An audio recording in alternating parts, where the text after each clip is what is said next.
that the South Africans complain about. Now Nigerians will come, they will come and take their jobs, they will come and take their women, and now the thing has reached a point now, and they have had to force people like you out of their country.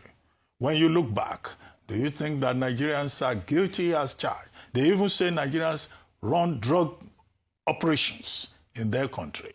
And so they don't want to see whether Nigerians or Malawians or Mozambicans or Zambians, that's where we are. But what's your experience? Okay, I would say good day to everybody at home. My name is Itoro Victor Richard. I'm an indigenous of Akwa Ibom State, precisely from Uyo Central, where we have the lovely stadium. I was born in Delta State, Warri, and my first certificate was Basic Laboratory Technology from FUT Mina. And then I went to Ambrisali University, studied civil engineering, graduated. And afterwards came to Lagos, stayed, and decided to go to South Africa based on a training that I wanted to do for satellite configuration. And when I got there, I said, okay, after this, let me stay.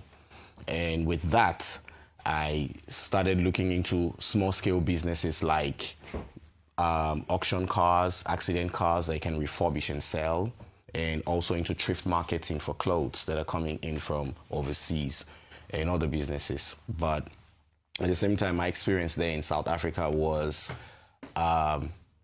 it was lovely at first until it became hostile, because the initiative of you being a foreigner who comes in according to them, not a foreign national. They call you a foreigner like an alien. You come in and then you succeed all of a sudden, not looking at your mindset of your business mindset that you can grow something from nothing. So that created the glitch between us and them, that we are too smart for their understanding. How do we come empty-handed and all of a sudden we buy houses, or we buy a house? And my wife was told that she will be arrested, that they should arrest any South African national who marries a foreign national, and we should take our family and go. They go as much as demeaning your character as a human being, like names they call foreign nationals kwere kwere, meaning someone from outside who speaks a funny language they don't understand, zai zai, grigamba, and so on.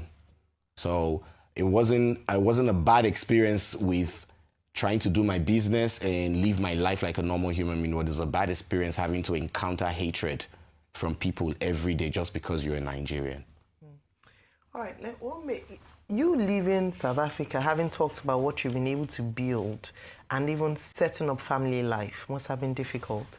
What made you make that decision to leave everything and the new life you've built in South Africa to come back home to Nigeria? Were you forced? Was it based on the violence or the threat of imminent attack that made you make that decision? And then what plans? Are there any plans for you now that you've come back home?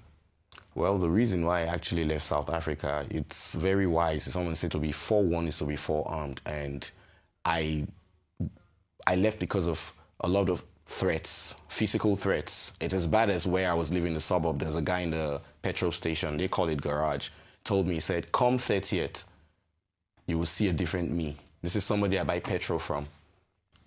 So we had a conversation and someone was talking, it was just a young guy, and I said, no, leave that young man alone. And then he went into, you call me a young man, but come 30th of June, you will know I'm not a young man. I would make sure that I sever your hair. He was saying things that how he would unalive me and do some stuff to my family. And I was warned by my then landlord, and he's a Zulu guy, very, very nice guy. He was one of the people in the struggles in apartheid. He was even on exile. He told me, he said, these are the few rotten eggs. And I was warned to leave my house.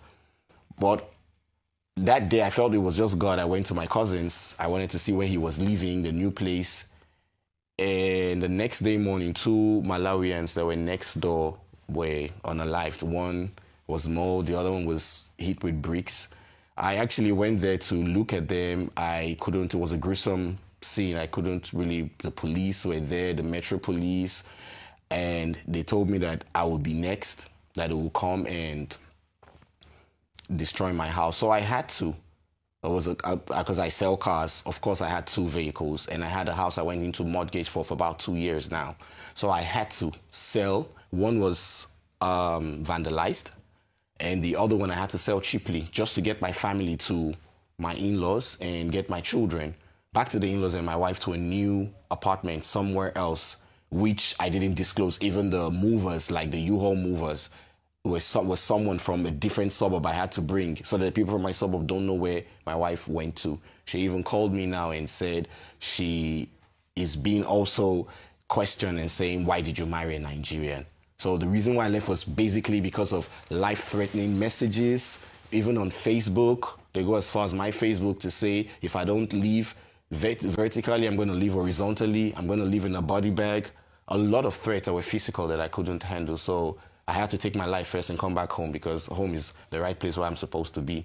And I left everything, the house I abandoned because, as you know, when you pay mortgage and you need to continue paying, I had to leave that because my life is more important. The car, my properties, each business that I had, even the car stand where I used to go display my cars, I had to abandon the place also. Every single thing from zero, as I'm talking to you, I came home empty-handed just to get to the airport and be alive.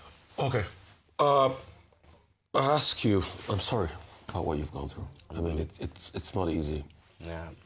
Without your wife, your family, your wife is still out there. We don't want to talk much about that because her life might even be threatened, you know.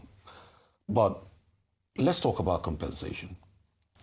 When you value all of these assets you left behind with the home, the mortgage, the cars you had on car stand, how much is a fair amount to be able to compensate you? Because I don't want to believe what the South African minister is. I think she's just blabbing. When the things start to come up, they will pay compensation. There's no how. You can't do this to people and expect to go scot-free. Never. So how much will be a fair compensation for you? Secondly, what do you see as regards the government complicity in this? Okay, well, I choose not to mention names because for certain reasons for my family's safety here and over there. But my house is running for that's 1.2 million rand, which is supposed to be equivalent to I've been away for a long time, so I should think maybe it's about 120 million if I were to go into the exchange, and you pay mortgage of about, when you have that, you pay mortgage of about 12,000 rand per month. It depends on who you're dealing with and how the commission is being paid to the agent. All right, thank you very much for watching with us here. Please kindly do subscribe to this channel. Kindly support us. We love you all. And also, please drop your comments. What was your take on this? Is it right for South African to unalive any foreigner that is coming to take their women and jobs? And it is good that foreigners to do what they are doing to South Africa. Please kindly